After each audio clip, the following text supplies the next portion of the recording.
and welcome to the Marine Layer Podcast, episode number 1 with TJ Mathewson and Lyle Goldstein. On today's pod, a season recap of the 2022 Mariners season, a second consecutive 90-win season, and Lyle and I finally get to see the first playoff series, it seems like, in our living memory.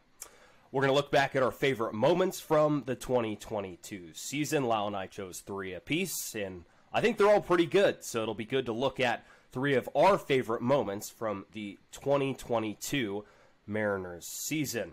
We'll take a brief look into where the team can improve around. We'll have later episodes dedicated more specifically to certain positions and certain players, but we'll give it a general look at where the team needs to improve. Then a look around baseball, and we'll speak our minds where, well, it doesn't have to be baseball related, but Lyle and I will pick something to either complain, praise, or really, I don't know. I have no idea what Lyle chose. I don't think he knows what I chose, so we're just going to have to see how that goes along. So that'll be the schedule for today's pod, and Lyle, buddy, it is good to see you. It's good to be back here on this podcast, originally named with myself and my brother, freshman year of college for both of us, all of us the same age. That was now about 5 years ago. Crazy now, but we have sparked it back up, and here we are. It's good to see you, buddy. How are you? Oh, I'm great. I'm so hyped to be doing this. I mean, it feels a little long overdue to be doing this, doesn't it?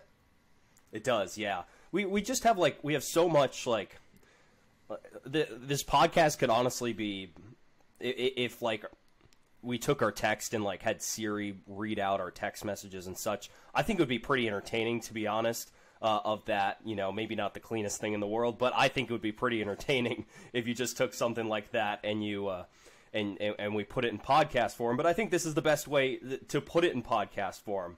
So it'll be good to get some thoughts out, on a real platform about the Mariners, and we're glad to sort of bring this podcast back to life a little bit in sort of a different form. When Jason and I started this, we were both 19, right? So, and we had you on a couple times, but it was just audio stuff, no video stuff, no, whatever other plans we have for this podcast, which we will, try and release as it goes along. This, of course, just being episode number 1. But we, just sat there and sort of talked, and, very scratch, very recappy, but, we're envisioning a little bit more of a mature and, sort of playful podcast with this edition. And I'm, really looking forward to it, and really looking forward to talking about some M's, because, I have plenty to say, and I don't always have the outlet to say so on a real platform. Yeah, you don't say. I mean, you look at our text like you were talking about. We talk Mariners so much. And I'm talking the slightest piece of news we'll be talking about, and half the time we'll just be sitting there playing armchair GM with a million different hypotheticals, trying to put on our best Jerry DiPoto hat, or I guess now Justin Hollander hat. So we were like, we should really just turn this into a podcast. Yeah, and it works out pretty well. We both have schedules that sort of work out for it, and I have a little bit of outlet with my current job working here in Oregon on the radio, where I can talk a little bit of Mariners, but I can't really, I don't know, I can't really go too in-depth and get to sort of the level I would like to get to here on this podcast. So I think that will be, that's why this is vital. It really can just be sort of, what we want, because I feel like, sometimes we do talk about baseball at a different level of some others. I mean, so there's some people that understand, but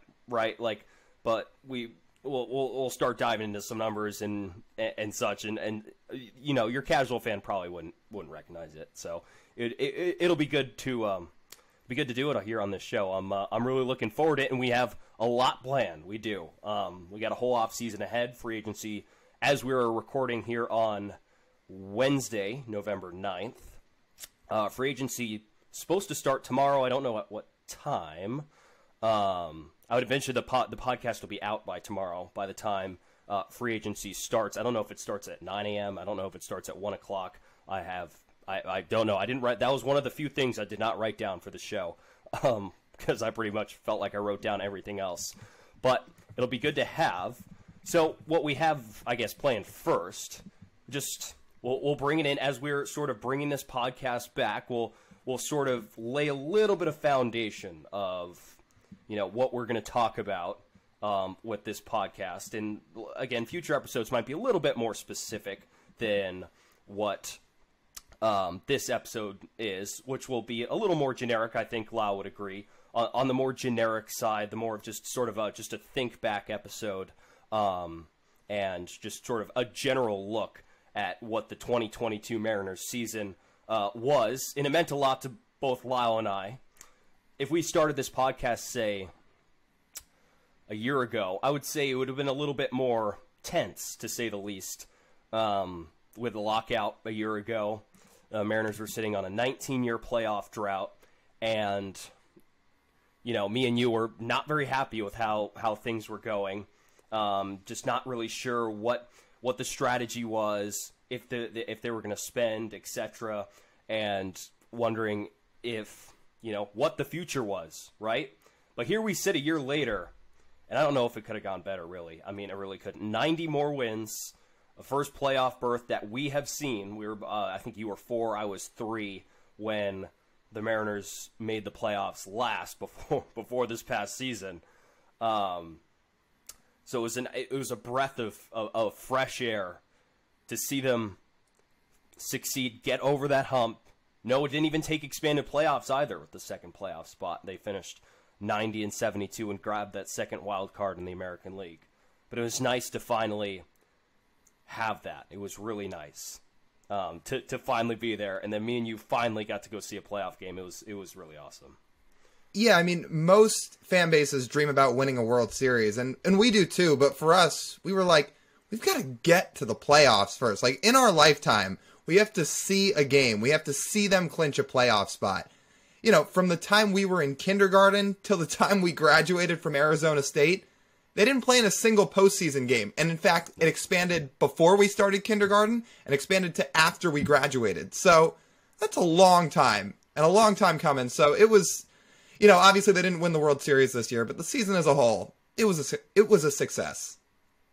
Yeah, an absolute success. And I think there's a lot of specific pieces that were successful. I mean, it wasn't just, the overall team success. Finally having a young player that a young player that you can grasp onto, that we've seen with other sports in Seattle. I mean, Russell Wilson really sort of grabbed a hold of the city and was he grabbed it. And I think that's exactly what Julio did this season. It was really good to see the breakout of one Julio Rodriguez, George Kirby, Cal Raleigh, others. I mean, it was just unbelievable. And, here in the coming weeks, we're going to get to see Julio most likely take home the American League Rookie of the Year award, which will be just so deserving. I just a magical rookie season, we had expectations at the beginning of this year. Like, we're looking at these preseason projections, and I think Fangraphs had him for a 5-win rookie season, and we're like, that's unbelievable for a rookie, for some of these past rookie classes that have really stunk. But Julio comes out and he seizes everything. He's likable. He's great at baseball. He's amazing. He is really great. He does everything. That smile captures it captures everything. And it was unbelievable to see that. And it's really like the obvious takeaway of the season. I don't really think there's a clear there's anything else near to being number one for Julio. But it's just magical to see, and probably my favorite thing looking back on this 2022 season. Yeah, there's a lot to look back on, and obviously if you want a quick recap, they go 90-72. They beat the Blue Jays in 2 games in the wild card series with the epic comeback in Game 2. They lose 3-0 series-wise to the Astros in the ALDS. But yeah, like you're talking about, bigger picture as a whole. I mean, if you want to put it into numbers, Julio Rodriguez, and shout out to Alex Mayer on Twitter for this stat, 5th AL center fielder to reach a 5+ WAR season, wins above replacement. At age 21 or younger, he joins Tris Speaker, Mickey Mantle, Ken Griffey Jr., Mike Trout. That is ridiculous company. That's not good company. That's ridiculous company. That's Inner Circle Hall of Fame, not Hall of Fame. Inner Circle Hall of Fame. It's just unbelievable. And there's just so many of these stats that just back up like how good Julio is. And you look at his offensive production in terms of weighted runs created plus. Again, you think about that stat. Just think of it as offense, right? I don't have the formula for you, but it bases it off of weighted on base average, which. I'm going down a rant here, but a single is weighted differently than a double, weighted differently than a triple, weighted differently than a home run, et cetera, et cetera, et cetera, right? So it bases it off of that, adjusts for the park and the era, and puts it on a 100 scale. So where 100 is league average. If it's 110, that means you're 10% better than league average. If it's 90, it means you're 90%, you're 10% below league average. And his number, I don't have anything specific written down, but up there in terms of rookie center fielders all time, right? That doesn't happen, right? For rookies to be that successful at the plate as a rookie, just an unbelievable season for Julio. He finished the year with 146 in that respect, which is it's just a mind-boggling number for a 21-year-old, and something it literally is like. That's Griffey, right? That is what Griffey did when he was 21, essentially. And you can't even just you don't want to make the comp, but then it's it's just sitting right in front of you. And I mean, here we are to make it. We saw so many tweets this year with people older than us talking about we grew up idolizing Griffey, watching Griffey, and now the next generation.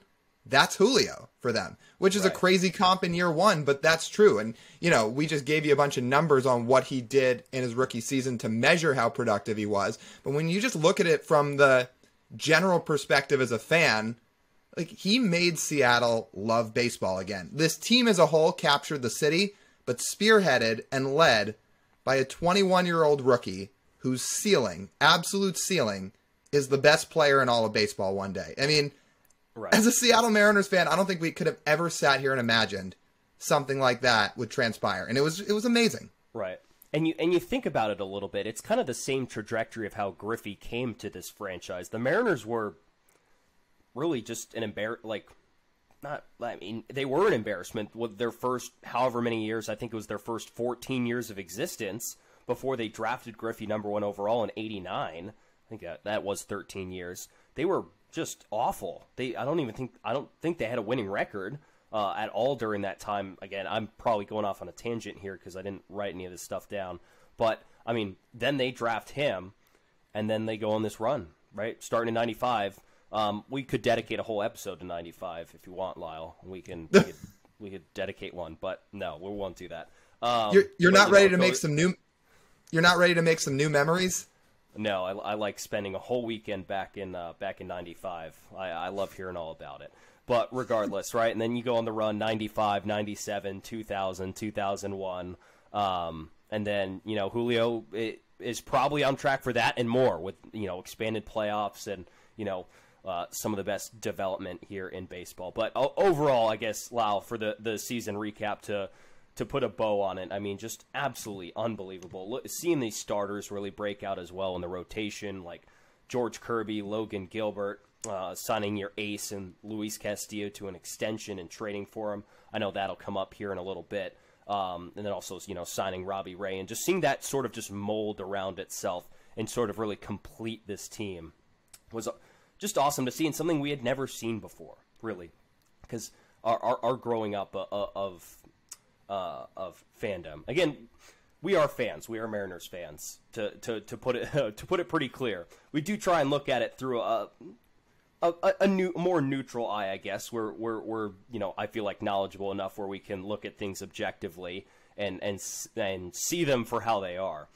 But just to see the whole team, rounded to form like we haven't seen before, and we suffered through a lot of those Jack Sorensic teams, which are really incomplete and old and just poorly thought out. When it seems like this team, right, in our 24th year around the sun, finally seems like that it's complete, and it feels like we spent most of our lives sort of building this brick by brick by brick, and it's finally come to fruition, and it's really really nice to see. It's been great. And yeah, this is not a Jack Zarenzik team where he comes in, gets the job because he lied about being pro analytics, and then put together a team that was an absolute shambles year after year. Jerry Dipoto has built a nucleus of a roster that is shaping out to be one of the most competitive ones in baseball. And going forward, that's really, really exciting. But the thing is, Lyle, that pitch to an owner, I think it still does work nowadays. Mike McCarthy's still employed, so yeah, he's doing okay. That's true. So it is a timeless action. I wonder when people might stop buying stuff like that. Let's move on, Lyle. We got our favorite moments. Again, we're in this episode sort of just recapping and sort of and closing the book almost on what was the 2022 season. It'll be talked about, I guess, for us for quite a while because we can always just talk about when the drought ended, right? So that'll be forever. But on this podcast, we're going to want to, look a little bit forward, right? There's another season coming up, and there's a lot to look forward to, and this team is most definitely not done. We each decided on our 3 favorite moments of this 2022 season. I think we both have some very good selections, but we'll make one disclaimer. We did not choose the ultra-obvious selections. These are a little more, not under the radar, but not the ultra-obvious ones. The ones we took out that we're not going to talk about. 1, anything in the playoffs. B, Cal Raleigh hitting the walk-off home run to clinch the playoff spot, because that's obviously number 1 in the regular season. And then Adam Frazier's, hit to Adam Frazier and J.P. Crawford's hit in the Toronto series would probably be 1-1 if we're talking about overall for the comeback against the Jays. So we're just throwing that out. And then the last one is Luis Castillo and the Mariners pitching staff shutting out the Yankees for 12 innings in what I think was arguably the game of the year at T-Mobile Park back in July. July? Yeah, it was July. July or August? I can't remember. Yeah, it was July or late August. And the one other we're going to throw out, too, is that Braves game where they coughed up the lead. Julio hits the homer to tie it. Gino walks it off. Just because that one's up there with being an obvious Mount Rushmore moment of the season, too. I was sitting right here in this chair when he hit that ball, and I fell right down there in that floor, right down there. So that was you can still see the imprint down there on the floor of my reaction. The sound might still be ringing around here somewhere, but we noise canceled enough in here, so we're doing all right. Gravity took you down. Meanwhile, I'm jumping up and down during that game, that Braves game. Go. We should make that a lyric. Make that a lyric. You drop your mix. Sure. All right, Lyle. What's your first one? Okay, so I think we each limited our moments to having just one with Julio in it. Because again, we could do a whole episode on Julio moments, and there's so many we're gonna leave out. I think we tried to pick more than one. Okay, well, I tried to limit it to one, but my one Julio moment from 2022, and this is my first moment, was when he made the roster. Before the regular season even started, when it got announced he made the roster, with that video of him sitting in Scott Service's office, when Scott tells him, like, you made the team, are you going to be comfortable playing center field in the major leagues? Julio's like 100%. And he says, well, it's time, Julio. That, to me, was the final piece that really kind of shot me over the edge in terms of excitement for this season. Because once the lockout ended, they made some good moves. I mean, they signed Robbie Ray before the lockout, who was the reigning Cy Young winner. They trade for Jesse Winker, who at the time we thought was going to be an elite bat. They get Eugenio Suarez. They traded for Adam Frazier before the lockout. Like, there were pieces they were adding to the core that felt like they were going to be competitive and put together a winning season. And they did. But the final piece of that was when Scott told Julio he made the roster, Julio said, "It's on," quote unquote.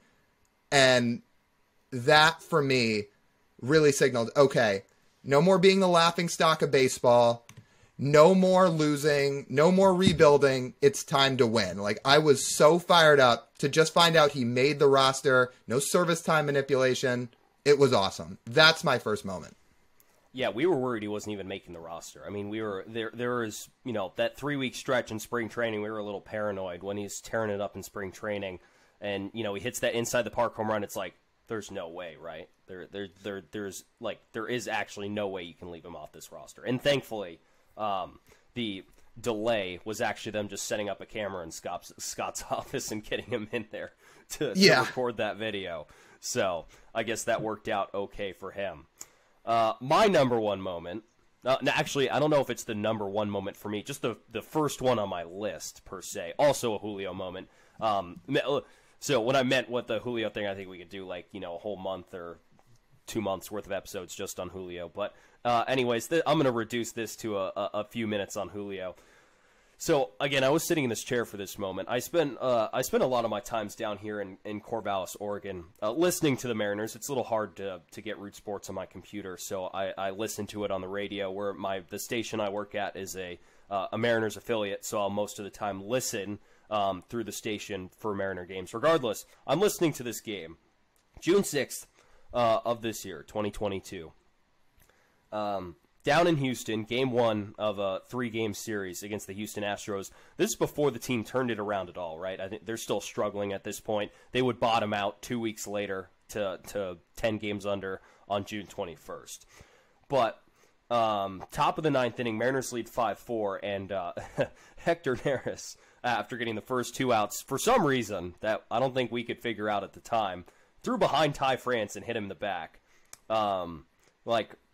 Okay, why? Ty was not happy. I remember hearing on the radio, I could hear the chirping from both sides of the dugout, which I thought was hilarious, and instantly made me throw out my computer so I could try and find the game on. Because I'm like, oh well, I'm not missing a fight, because one of the many beefs that you and I have with at least watching this team throughout the years is they never really got in fights. Not that we would remember. They would always just kind of be there, sort of. You remember the Richie Sexton fight back in the late 2000s where he charged the mound and chucked a helmet at the pitcher? That was the only fight I remember. Yeah, I see YouTube clips all the time. I don't think I was watching that one live though, unfortunately. So it just in waking memory, it's okay, no one has actually thrown a punch and connect, which didn't happen here, but it seemed like it might have. It was going to, right? So Scott comes out, he gets tossed from the game. I think the Astros third base coach also got tossed from this game. Bench is cleared, yada yada yada. After all the dust settles, Hector Neris did not get tossed from the game.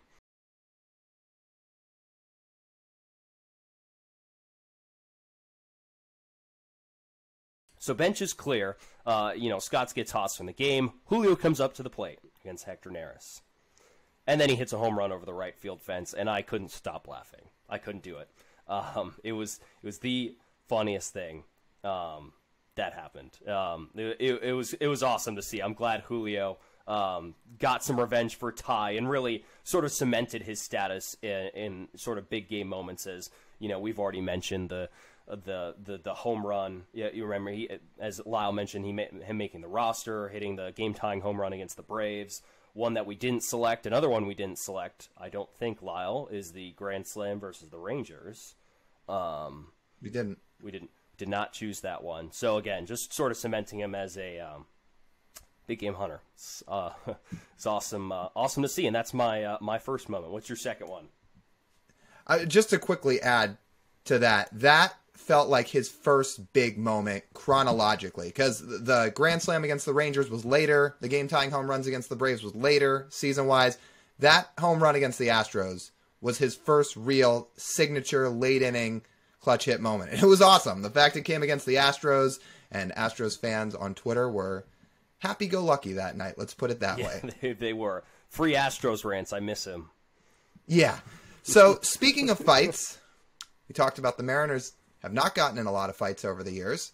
They got in what we'd call probably a scuffle in that Astros game. Well, fast forward to June 26th against the Angels, my second moment from this season, that was a full-on brawl. And to quickly recap it, I'm going to give a quick recap, and you can tell me if I missed anything. Right. The night before, Eric Swanson throws a fastball high and tight to Mike Trout. Didn't feel intentional. I think the Angels thought differently, because the next day, it got announced very, very close to game time that Jose Suarez, who was supposed to start that game, well, all of a sudden, he's not starting they're going to use an opener in Andrew Wantz, and Suarez will probably come in later. In the first inning, warnings were issued because Wantz threw behind Julio, near his head, didn't hit him, but warnings were issued. Then Jesse Winker comes up in the second inning. He gets hit. He starts chirping at the Angels dugout. He starts walking toward third base, and the next thing you know, it's a full-on brawl. I mean, Winker's throwing haymakers, J.P. Crawford's throwing haymakers. You've got Raisel Iglesias chucking a bucket of sunflower seeds and gum onto the field. Bench is clear, bullpen's clear, and there were 8 ejections. Did I miss anything with that, including both managers that got ejected? No, I think you covered it all. And Jesse Winker's highlight moment of the 2022 season, one he would probably agree was one of the more forgettable seasons of his career. Going out there and really just, I mean, he lit a fire underneath this team with that, and just no one bowed down to the Angels. I mean, the Angels aren't, mighty. We know the Angels have been a pile of mediocrity for a whole decade, but they decided that Eric Swanson in a tight game decided to throw out Mike Trout on purpose. So they decide to just put a hitman out there to try and instigate something. And well, they did instigate something, and I'm glad Wink stood up for everyone. And his double bird salute to the Angels faithful was also it was fabulous. I loved it. It was one of my favorite moments of the season, too. Well, I'm guessing he worked up an appetite from the fight, which is good, because shout out to the Mariners fan that ordered him a free pizza to where they were staying afterwards, saying, thank you, Jesse. But right, that was pretty good. Yeah, look, for me, I know we're going to try to quantify most things on this show and talk about sabermetrics, analytics, and we're going to try to do a lot of that on this podcast, is try to incorporate more of those stats to you, the listeners, so we can all become more educated and progress the game. That being said, I know this is more of a momentum thing and kind of a feel thing, but that fight just felt like the turning point in the season. And yes, they'd won 5 in a row leading up to that fight, and it's never good when you have suspensions after a fight, which they did. But that was part of that 22-3 stretch before the All-Star break that totally, not just saved the season, but really ignited the season, because they were way under 500 before that fight. And all of a sudden, they never looked back after it, because there they were sitting at the end of the year with 90 wins. Right, and if you think about it, Lyle, they were, I think, outside of that stretch, they're game under 500 for the whole season, right? That's it. Yeah. 22-3 is 19 above, and they finished 90-72. So, like, it in a 162-game season, it's easy to just continue to say, oh, it's a marathon. It's a marathon. It's this, it's that. Well, in a 4-week stretch, the Mariners, made their season, and that was a big part of it. I mean, they did not lose after. No, they did lose. I think they did lose one time after this brawl. I think it was later that week. They were playing they played the Orioles next, and they lost. They lost a game in that series. But then after that, they didn't really. Right, while the suspensions were going on, and it was one of the more impressive things we had to see, and it was for sure memorable. I was sitting in Yankee Stadium when that happened. I was sitting next to Jason and my brother Jason, my identical twin brother Jason, and he's scrolling on his phone. He's like, "I think there's a brawl." I was like, "What? Brawl?" He's like, "Yeah, check your phone." I looked. I was like, "Oh wow!" And Rick Riz's call was amazing. He nailed it. He nailed it. Full on. I think his words were like full on melee on the field. It was great. You were probably in disbelief. I mean, I was too. But again, this team never got in fights, and they got in a fight. And we waited years for it. And again, it was a fight that kind of ignited their season. So yeah, I loved it. That was my second moment for sure. But I'll throw it back to you. Yeah, my second moment, a Suarez walk-off, but not the one we threw out. July 8th against the Blue Jays on Apple TV. That was the swing that got them above 500. I believe that was their 5th win in a row. 5th or 6th. No, I think it was 6 wins in a row at that point to get back above 500. Again, just about 2 weeks earlier, they were 10 games under 500 on June 21st. But July 8th, walk-off home run for Suarez off of Sergio Romo, who, funny enough, I didn't realize this until last night, and I told Lyle when I was like looking at this. So Sergio Romo obviously started the season with the Mariners, and they cut him on June 21st, on the low point of the season. They cut him after that game. He got released, and the Blue Jays end up picking him up. He comes in to pitch against his former team, and he gives up a walk-off home run to Suarez to get the team back above 500. That was a Blue Jays team that still had Charlie Montoyo. He was fired like the week, like I think Monday or Tuesday after that happened. And then they hired John Schneider, and he obviously took them to the playoffs. So, and this was also the emphatic good vibes only call, which I think was one of the better ones for Apple TV this season and Steven Nelson. The Apple TV broadcasts were fine, I thought, but they really nailed that one, and it was good. And it also came right after they caught footage of I believe it was a Blue Jays fan down in the Diamond Club walking back to the concourse, flipping off the camera, which I thought was hilarious. Is that right? I don't even remember that part. She was flipping off somebody. I don't remember if it was the camera or another fan, but she was. So that was pretty funny. I mean, Blue Jays fans invade T-Mobile Park every year. And usually in those series, they do pretty well.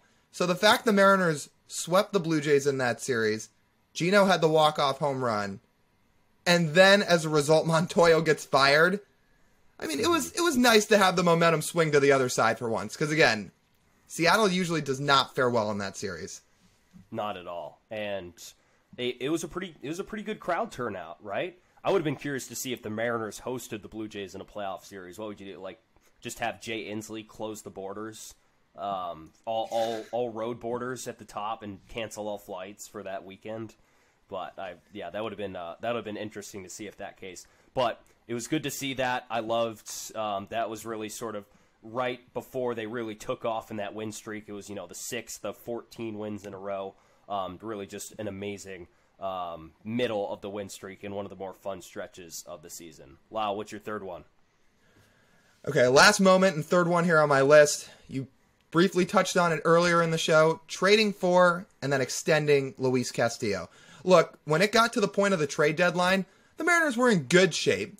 They had Logan Gilbert, Robbie Ray, and George Kirby. If you had to use those three in a playoff series, that's fine. It's not your worst case scenario. But even after they signed Robbie Ray, Jerry Dipoto had talked about for months and months, even back in spring training, we want to get one more top-of-the-line starter. And for a lot of the season, that hadn't happened. I mean, they couldn't do it before the season started. We wondered, is Dipoto still kind of keyed in on this during the season? And the answer was yes. And the Mariners, again, over the course of our lifetimes, this is not a team that has landed a lot of marquee players, whether it be trade or free agency. I mean, there's been a few here and there, but it didn't happen often. And that was Jerry Dipoto saying, look, this team has a chance to break a 21-year drought. We need one more top-of-the-line starter. And he didn't go out bargain shopping. For a guy like Jose Quintana, who was good but not great, he went out and bought the most expensive thing in the store, and it panned out. I was so happy to see it. I was so happy that he became a Mariner. I don't think the Mariners do what they do this year without Castillo. And then the fact they extend him, man, that 1 through 4 for the next few years is lethal. It is really lethal. And I think we're sitting there in this moment, and you're like, and I just hate this reaction when your team is trying to win. It's like, oh, what did we give up? How many prospects did we give up? Oh no, like our future is gone. But it's really not, right? The package included Edwin Arroyo and Noelvi Marte, 2 of the top 5 prospects in the system, both infielders, but both, at least 2 years away. So it's like, yeah, that's worth it. That's worth it. Yeah. And then you watch him in the playoffs, and he just absolutely shredded a Blue Jays lineup that was among the best in the American League at hitting righties, and just overall hitting and run scoring and slugging in general. Just absolutely diced through them with 7 and a third shutout innings for Luis. Just really, really, really good stuff. And then the Astros start in the DS. He was also very good. He just ended up throwing a pitch out of the strike zone to Yordan Alvarez, which he hit into the cheapest seats in the entire world. So, he really just proved his worth. And the contract's really, really good for both sides. I don't think it's too expensive for the Mariners, and it's also pays Luis what he is worth. So I thought that was fabulous, and I'm looking forward to him in the future. Yeah, he's getting less than what Robbie Ray's getting. It's well worth it. And like we said, to get a premium talent, you have to give up a premium talent. Edwin Arroyo and Noelvi Marte, look, their ceilings could be cornerstone players, but you just said it. The Mariners couldn't wait around for those guys. They went out and got win now talent, and it worked out. They haven't done that in a long time. It was pretty cool. I'll throw it back to you, though. Yeah, you're good. My third moment there, Big Lyle, is George Kirby's debut. So we thought at the beginning of the season George Kirby was going to be in the rotation at some point this year, but we're watching spring training, me and you, and we're like, man, this kid Matt Brash, I mean, he looks better than Kirby does. I mean, the stuff really just makes your eyeballs sort of pop out of their socket. So the Mariners agreed, and they put Brash in the rotation to start the year, and they sent Kirby down. I didn't think it was the wrong decision. It looked like Kirby's stuff might have been a little flat in spring training. Not sure if that was just my eyes seeing that or just trying to unfairly compare it to Matt Brash's stuff. I mean, it probably is a little unfair. So we get to May 8th, and Matt Brash had made his final start in the rotation. May 8th, by the way, on a Sunday. Brash had made his final turn through the rotation on Wednesday and then got sent down because, well, he just wasn't very good as a starter. An ERA up over 6. Went 3 innings, allowing 4 runs against the Astros and a 7-2 loss. And the Mariners put Kirby up from AAA. He had already 26 innings in the minors in 2022 before coming up. But he just went out against the Tampa Bay Rays, which I guess we learned as the season went on, not a really great hitting team at all. But he came up and he threw 6 shutout and struck out 7. And, I mean, he just blew all of our expectations out of the water. He struck out the side in the first inning, and me and you are texting each other at this point going like, oh, whoa, wow, like, this is great. Holy moly. I did not see this coming because he's not like, George Kirby's not really labeled as a strikeout pitcher. He really sort of grew in that as it went along, but he... he's a control guy, not a strikeout guy, but he comes out and strikes out the side, and we're just sitting there eyeballs wide like, whoa. And he ended up parlaying that into one of the best rookie seasons in Mariners history with an ERA just over 3. And I really thought that was the launching point for George Kirby's excellent rookie season here in 2022. Yeah, and he had an entire fan club there to back him up.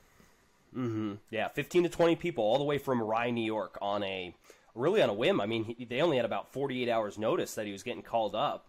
And they all managed to hop on a direct flight and fly all the way out to the other side of the country to go see him. And then they saw him in his next start when the M's went on the road and faced the Mets, beat the Mets 2 out of 3. And they saw Kirby there in Queens as well for his next start. So it's good. That's a loyal family. We love good family and a good support. No doubt. I mean, like George Kirby, again, we had started to hear about it just from rumblings in the minor leagues and videos that were put out on Twitter of how hard he started to throw after being drafted as a control guy. But that first big league start, man, to see it all put together like that, we were like, this is a guy. And he was. I mean, you saw what he did against the Astros. You saw what he did all year. It's pretty good stuff. I mean, and with that, it kind of wraps up all our moments. I think we touched on a lot of good stuff. I think we touched on a lot of the key points of the season to what made it such a fun year.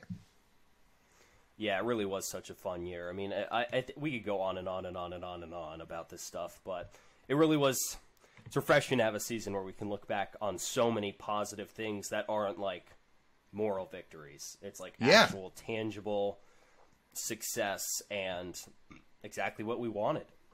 So it was good to see that, and I thought we picked 6 very good moments, and we left some other ones out because we thought they were much too obvious to put on here because, everyone would be like, oh, no way, that's your favorite moment of the season? Like, everyone chose that. It's like, yeah, I know, I get it. So we're, trying to go a little bit more outside the box. Yeah. So now, moving along, Lyle, unless you had something else to add there. I was just going to say, that being said, where does this team go from here? Right. There is a lot to look at with that, and I am looking forward to spending this offseason looking at where they should go from here. So just a quick note. So everyone has officially become a free agent this week that is going to be a free agent. Mitch Haniger, Matthew Boyd, Kurt Casale, Adam Frazier, Carlos Santana, all officially free agents now. So they are no longer part of the 26 or 40-man roster. So I thought we should throw that in there before we, sort of give a brief look at where this team can improve this season. I think there's some pretty obvious things to look at. We'll highlight them, and we'll obviously go a little bit more in depth as the weeks go along. So I don't know if there's anywhere specifically, Lyle, you want to start with this, but there's positions that we looked at,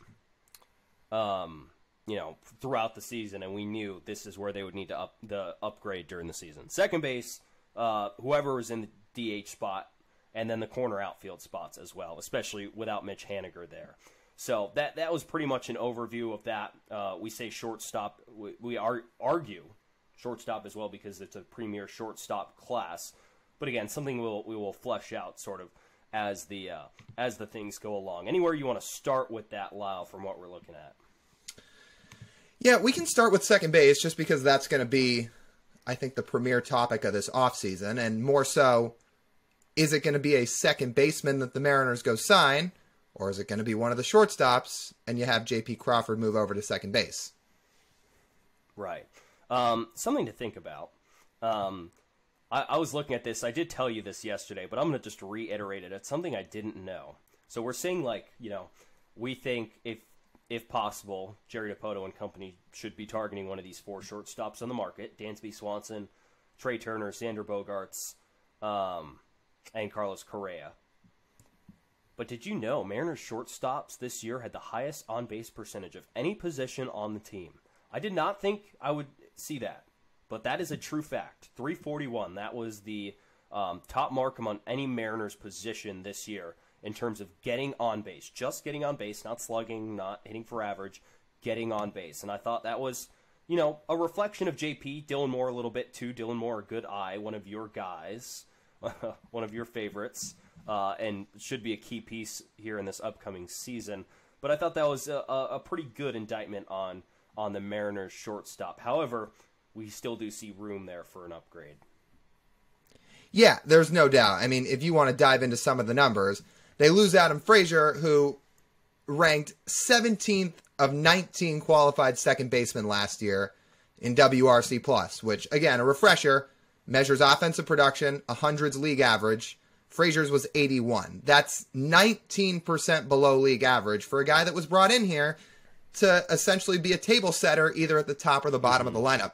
That didn't happen. Now, Frazier's a free agent, and there's room to kind of grow here, but it's pretty clear, as good of a season as the Mariners had, they still need some significant offensive reinforcements, and middle infield is one of those spots, if not the premier spot, that they need that upgrade.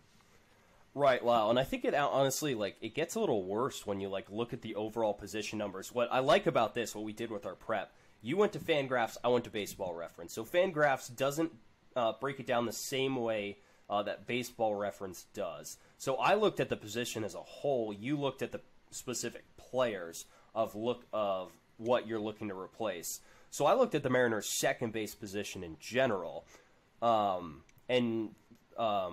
Just for a note, Baseball Reference does have different measures of how they measure offense opposed to Fangraphs. Fangraphs uses WRC+. Fangraphs uses OPS+. Same concept. Park and era adjusted offense on a 100 scale where 100 is league average. And again, it essentially measures offense. They're measured different ways. Again, OPS+, as you could guess, measures based on base plus slugging percentage, which I feel like a lot of baseball fans do know. It's part of your slash line, something they feature on almost every Major League Baseball broadcast. But in case you need a refresher, on base plus slugging percentage. That's what they use to measure it. So Mariners' second baseman, Lyle, overall, 74 OPS+, which would make them 26% below league average. And that's not just Adam Frazier. That's, Abraham Toro out there as well. Dylan Moore when he started out there, although, again, I think Dylan Moore is a very valuable member of this team. And whoever else they started at second base, I don't think I missed anyone there for whoever got a majority of the second base reps. And then the other position, Lyle, that I was looking at, I mentioned DH. I mean, Mariners DHs were awful this year. They were bad. And you look at the World Series, and you see the Phillies and the Astros, two teams with players that sort of fit the perfect DH mold. The Phillies, it was a little bit more interesting because it seemed like too much of their roster was made of DHs when they have Rhys Hoskins at first, and they're starting Nick Castellanos and Kyle Schwarber in the corner outfield spots in a World Series. So that's like 3 DHs right there. And and they DH Bryce, how could I forget? He can't even play the field because he was hurt, right? So it's like the Phillies there have sort of 3 guys who are like the prototypical DH mold, and the Mariners, I thought, had none really, unless you want to count Carlos Santana as your DH, but he ended up playing a lot of first when Ty was hurt or slumping or just whatever, and you ended up rotating a bunch of guys through DH who really didn't produce. So it is an area I think worth looking at this year. You don't have to get like a permanent DH, but I think me and you both agree. I think Mitch in that spot re-signed for a deal to DH 60 to 70% of the time would make a world of difference. Yeah, if you were to pencil in this lineup today between 2 corner outfield spots, DH and second base, here's where it currently sits. Abraham Toro is probably playing second base, and then you have some combination of Jared Kelenic, Sam Haggerty, and Dylan Moore playing left field, right field, and DHing. So, in other words, this team needs offensive upgrades. Dylan Moore and Sam Haggerty are good players, but they're role players. They probably should not play every day. They'll play based on certain matchups and situations. They have to go out and get thumpers in this lineup to help put them over the top, because they're going to have to get past Houston, and they're going to need some more bats to do it. Yeah, and I think we saw the gap is closing, but I don't think it's still. I don't know how close it is yet. I think we'll obviously get a better idea once next season starts, but I'm just not so sure the gap is that close yet, because we especially those last 7 games this year, Lyle. The Astros won 6 of them, and 6 pretty comfortable wins. And if we just look at this isn't an Astros podcast, so I'm not going to break down the whole Astros roster, but you just kind of look at their roster, and you don't really see a weakness anywhere, really. Their rotation goes 7 guys deep. Their bullpen is good in every single spot. Their defense is very good at pretty much every position. I'll probably say Yordan Alvarez in left is not very good, but otherwise they're a very good defensive team.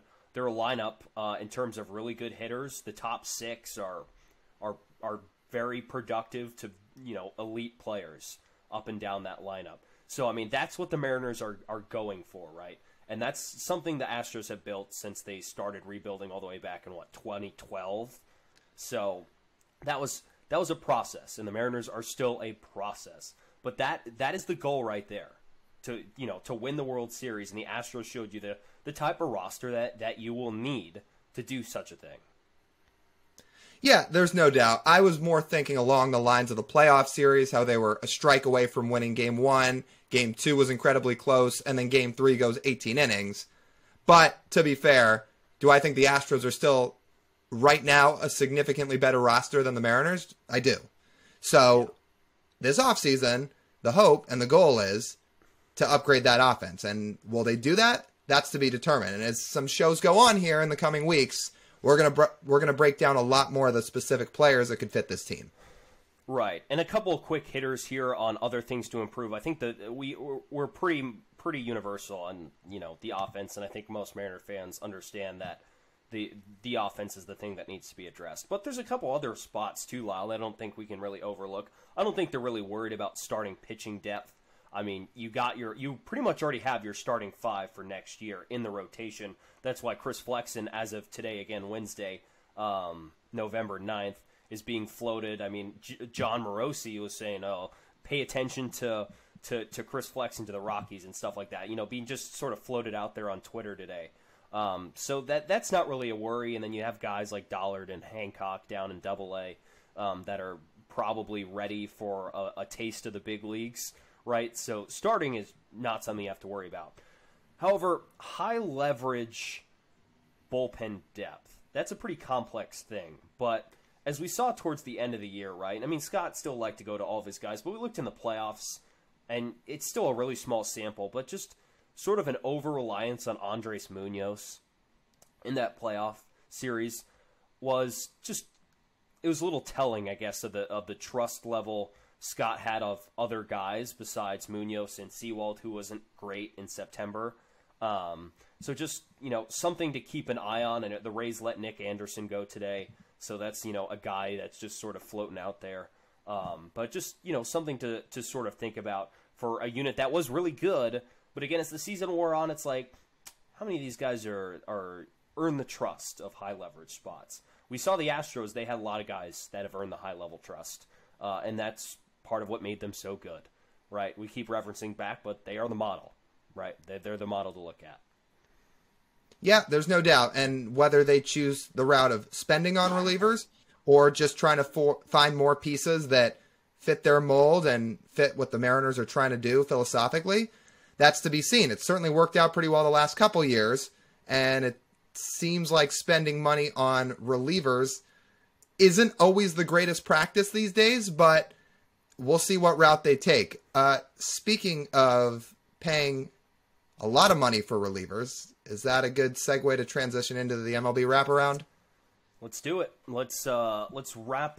So I guess in this segment, just to sort of preview, we'll just take a look around the big leagues, right? We're not only gonna focus on the M's. There's plenty of else around there to look at in Major League Baseball. Earlier this week, Edwin Diaz, as Lyle mentioned, signs a 5-year, $102 million deal, the largest contract for a reliever in baseball history. He passed the previous mark set by, I have the list. I'm just going to click on it here. See if I figure it out. It was Aroldis Chapman. That's what he passed. It's crazy. Those New York teams, Lyle, love spending their money. I'm not so sure it's going to be worth it. I think Edwin was unbelievable last year, but that number is that's a large number. Yeah. So for Edwin Diaz to live up to that contract, if you want to try to quantify it, they say that one WAR, so one win in a season, is worth about $8 million. Edwin Diaz, to live up to that contract, as a reliever, would have to put up a 2.5 WAR every single year in that deal to live up to it. And to do that as a reliever is ridiculously hard. His WAR was a little bit higher than that this season, but this was a career year for him. And also, I'll just ask you one simple question here, TJ. How often do those high-priced reliever contracts work out? Not very often. If you go down the list, I mean, Chapman, I just closed the tab on my computer, so I'm not going to bother to reopen it. But you look, Chapman, I mean, Yankees fans would probably say, no. I mean, Aroldis Chapman still making all that money probably wasn't very worth it. You think back to Wade Davis in Colorado. I think he was worth a net negative WAR in Colorado over that time. The problem is, like, relievers are just so fickle year to year that it's really hard to sort of get that consistent production when you're constantly pitching in such a small sample size. So there's too much variance there to really nail down what the true value of a player who pitches probably maybe 3 innings a week is actually worth. I'm happy for Edwin. This is a contract the Mets can afford because they have the richest owner in sports. This is a luxury for the Mets. This is like when you have a Lamborghini and you decide you still need a 24 karat gold credit card because why not, right? It's like, I'm just throwing stuff out there, but that's about how I see this contract stacking up for Edwin Diaz. I'm happy for him. Former M gets the biggest payday of any reliever in baseball history. If you said that was going to happen when he got called up, I think we would have been over the moon for him, and that's a success of the scouting and development of the Mariners and the further development of him once he got traded with Robinson Cano for Jared Kelenic. So I'm really, really happy for him, and especially after bouncing back from last year when he's just getting his name dragged through the mud after he puts up a really bad season, allows a few too many home runs, his control isn't all the way there, and there's no media market that's less forgiving than New York, and he's just getting dragged, and then he just sort of shuts everyone up by going out there and putting the season he did. Just remember, the trumpet started in Seattle. That wasn't a New York thing. It did. It started in Seattle. It just got glorified in Queens. It did. Yeah, and that one, I will give SNY credit, the Mets the station that carries the Mets in New York. It was their brilliant idea to put a camera behind him and walk him out with all the music, and it was great. It was very cinematic. It reminded me of the Joe Burrow on senior night when he had like Burrow in sort of French on the back of his jersey, and they sort of followed him out the tunnel there at LSU in 2019. Reminded me a little bit of that, but really sort of highlighted Edwin. And this is sort of the sort of thing, kind of baseball needs, a little bit more of markability. And now, while a lot of places you go, I mean, you hear trumpets. You do. I heard trumpets at Husky Stadium when Oregon State and Washington played when I was watching it on Friday, right? I heard that song, right? It's all over the place because it blew up, and all part of Edwin Diaz. And if he wasn't having as good of a season, I don't think the song would have blown up. And it really just I don't know, highlights him. It's great. I'm happy for Eddie. They did a really good job with that. Yes, they did. And we're happy for Edwin Diaz, and maybe, hey, he can buy us dinner sometime because he's a very rich man. Wasn't sure if we took this off yet. I honestly forget because I had this in my notes. So James Paxton picked up a $4 million player option to return to the Red Sox today. So I'm happy for him. So they declined the way you broke this contract down a little bit better, but James Paxton had his team option was $10 million declined. option. Yeah, but he had an option to either go to free agency or take a $4 million player option, and smartly took $4 million. So that's good for him. Hopefully he throws a pitch this year because he did not throw a pitch last year.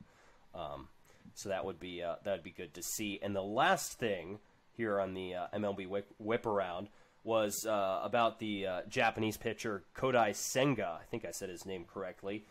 Jerry Dipoto said the Mariners would be interested, Mariners and other teams interested in him this year over in Japan. I think he's 28 or 29, but the next guy to come over from Japan, and Mariners are taking a peek at him. So that would be interesting to see, Lyle. I haven't gotten to watch him at all, really, and that would be something, if the Mariners sort of got more interested in him, I would probably do a little bit more research on him, but an interesting tidbit there. Yeah, I mean, look, he put up really good numbers in Japan. He put up a 1.89 ERA this past year. I just look at him and say that is a need that needs to be very far down on Seattle's priority list this offseason. If you go get two bats and you have more room to spend and you really think you can upgrade at that number 5 spot, sure. But I think that it's more likely than not we'll see Kodai Senga in a different uniform because he'll be sought after. I'm just not so sure it's in a Mariners uniform. I just don't know what price you would ask for. I remember Yusei Kikuchi's contract, and that the Mariners would not probably spend that again on a Japanese pitcher. I don't think, because that probably was just not. a massive flop. It was a massive flop, and I don't know. And again, as we mentioned, starting pitching is not a need in any sense of anything. So that would probably be pretty low on the priority. But Jerry said they're interested. But Jerry says a lot of things, so we don't know. Again, we'll cover more national stuff, but really there hasn't been much national stuff going on. Lyle, actually, do you have any of the Scott Boras quotes from today? I kind of want to read a couple of them because I really thought they were fabulous, fabulous quotes. I think I might have sent you one on the. Here we go. Here's my favorite one today. This is going to be the final point here on the look around baseball. I loved what Scott Boras said about Carlos Correa today. He really sort of did the. I think is it. Oh, like Adrian Wojnarowski, like during the NBA draft, he'll use like a different verb for every player, and it seems like that's what he was doing. Scott Boras was doing today when he was talking about all of the players he has under him. How he describes Carlos Correa: "You're the Dior of defense. You're the Hermes of hitting, the Louis V of leadership, the Prada of the postseason. It's a one-stop shop for a championship designer." And I thought that was fabulous. Yeah. It's not just the MLB offseason. This is Scott Boras season. Like, oh, it is. Quotes, trying to manipulate the market. He's got a million marquee players that are free agents. I mean, you're going to hear his name a lot. And look, Scott Boras is the best in the world at his job, but he does not make life so fun on fans. No, he does not. No. And we always like sit here and conspire. It's like, well, how much of the free agent market is he controlling? Like, is it so slow because Boras is like purposely like clogging everything up and forcing guys not to sign? Like, I don't know. That's a good question. But that's all we got for the MLB Wraparound. Again, a pretty light, to be honest, light week besides the Astros winning the World Series. Free agency will start tomorrow, as we're recording this on Wednesday. Free agency starts on Thursday. We'll have a lot more news to talk about in our next episode a week from now. Now, a segment I've actually really been looking forward to. We kind of thought about this a little bit. It's time to speak your mind. And Lyle and I thought, we're doing this podcast. We want to focus on the Mariners, of course. But there's more to our personalities than just Mariners stuff. There's way more. And this is a segment where I think it's going to allow us to really bridge out a little bit and speak our mind about something that we've seen in the past week or day or something that's funny or, complaining or, I have beef with this or something like that. And I think it'll be really funny. So I'm going to give Lyle the floor first to speak his mind about, well, I don't know. We purposely did not say what we were going to speak our minds about. So I'll let Lyle go speak his mind. There was a lot of ways I could have gone with this, but I went with weather and time this week. That's what I've been thinking about. Because you mentioned just a few weeks ago, the two of us went to the first Mariners playoff game that we've ever been to in our lifetime. It was the middle of October during that game. It was 80 degrees. It is usually not 80 degrees in October in the Pacific Northwest, ever. Summer went long this year. It also started late, but it ended late. But all of a sudden, we didn't have some nice fall air, mid-50s days with the sun out. 3 weeks go by, and all of a sudden, you snap your fingers, it's wintertime. I mean, I wake up this morning, it is 27 degrees out. Again, just a couple weeks ago, it was in the 80s, and it's 27 degrees. So, one, what happened to fall season? I guess we just decided to skip it this year. And then, the time change. I mean, I complain about this every year. I think I've complained about it just about every year for the last 5-6 years. Really since I started to have an opinion on it once we got to school in Arizona. And I realized, why do we change our clocks back? Like, why in the world do we have to see darkness at 4 o'clock in the afternoon in the wintertime? I mean, Arizona doesn't change its clocks. Right, that's what I was about to say. State of Arizona does not follow those rules. Which makes for some interesting, if you're to draw the time zones on a map, it makes it pretty interesting. Yeah, I mean, not one of my complaints today, Lyle, but it is a good. I'm not looking forward to 4:30 sunsets. I'm not a big fan of it, and Congress did now. I think it was probably a year ago at this point. They did pass something that says after the clocks spring forward this year, they will not change again. They will not. They will stay right where they are, which is going to make for some interesting conditions during the winter. I think the sun in some places will not rise until about 9 a.m., which will be interesting, but at least there won't be 4 o'clock sunsets for those. Probably just depends on what kind of person you are, if you're a late sleeper or early riser or whatever. Yeah, so that's the trade-off, is going to work or going to school, it might be dark out. I just can't take these 4 o'clock sunsets anymore. I think the reason they started changing clocks back way back when is for the sake of the farmers, but I think we're past that time at this point. I feel like we're at the point where we can just stay on one time setting all year. Because if it's up to me, we just stay on daylight time. So that's the Speak My Mind for this week. I'll throw it to you. Well, I have a couple things.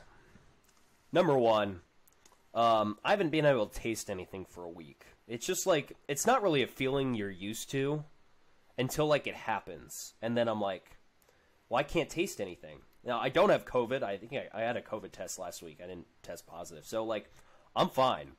But I'm dead serious. I cannot taste anything. And I didn't realize, like, how bad it would be and how just dulling it makes eating.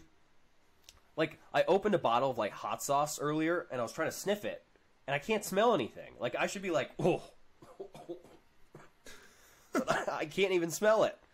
Like, I put a little bit on my tongue. I don't taste anything. It just burns. And I'm like, well, that doesn't help. And I can't taste my breath. Like, in the morning, usually a person is not really as hungry until maybe, like, an hour and a half after they wake up, depending on how much, you know, their sleep schedule and how much they ate for dinner, et cetera, et cetera. But, I have a day job, so I got to, like, eat breakfast in the morning, and I'm, like, eating, avocado toast and eggs and sausage, and I can't taste anything. And it's really hard to get down because there's no reinforcement of flavor. So, and I remember, over the past, 2+ years, and you see the symptoms of COVID is, not being able to taste. I'm like, wow, well, that must suck. And here I am eating crow because I can't taste. I don't know when it's coming back, but, I mean, I could probably lick the carpet down there. I wouldn't be able to taste anything. It really is. I don't recommend this at all. Don't lose your sense of taste. It is. It makes things a lot more miserable. My second one, I had to change a headlight today. Before I went to work, I woke up and I ate my breakfast, and I had to go change a headlight in my 2009 Nissan Versa. And I used to work at Jiffy Lube, so I've changed plenty of headlights. Now, I forgot how difficult Nissan makes it to change a headlight. I mean, for some cars, it is easy access. You can literally stick your hand down there, no problem, twist, pull it out, pull the light bulb out, put the new one on, boom, twist, all right, you're done. But Nissan doesn't make it that easy. I mean, I could barely get my hand down there. First off, you have to unplug it, and then there's the most annoying thing, there's this little wire thing, a little wire clasp that keeps the headlight locked in there. And you have to, like, pinch it and get it off. But, like, again, it's like 40 degrees out in the morning. I'm freezing cold, trying to, like, grab it. And I'm just, like, really struggling. It took me 30 minutes to change one headlight, which is a record by far for me. I need to change the other one now. So I'm going to need to set aside some time to change that. But I don't recommend I don't recommend trying that. I mean, Nissan, your goals to get people to go into dealerships to change their headlights, honestly, I respect it, because it took me a lot of my will to change my headlight this morning. I've won honorable mention. No more political ads. Thank goodness. I can watch television without envisioning that we live in the purge. So that's a refreshing take here. So help me figure this out. You eat a tasteless breakfast and then risk, like, cutting your hand off trying to change this light? Pretty much, yeah. I mean, I'm a doer. I do things. I can do it on my own. I can't even picture what it's like to eat a tasteless breakfast. I mean, this hasn't happened to me. So to legitimately taste nothing while you're eating, like you're just chewing, like, blankness, I guess? You feel the texture. The texture feels the same. But, like, you don't realize it so much. You just, like, go up and you try and smell it. Like, just try and, like, smell something strong. Like, I try and smell my coffee in the morning. I try and, I cook chicken sausage, so I'm trying to smell it. And sausage is a pretty strong flavor. And I can't smell it. I open up, like, garlic powder and I smell it. You can't smell anything. It's not great. I'm not a huge fan of not being able to smell, but hopefully it goes away here within the next week, and I can have something else to complain about on Speak Your Mind next week. So I think that'll do it for us here on the Marine Layer Podcast, Episode 1. It's really great to be back. A little bit of technical issues in the middle of it, but otherwise it has gone about as good as we can. We will be back to record next week with Episode 2, topic to be determined. We'll flesh it out here over the coming week, but it should be exciting to talk about some Mariners baseball. Hopefully if not Mariners, there will be some more national action to discuss in next week's episode. So it's good to chat. We will talk to you next week on the Marine Layer Podcast.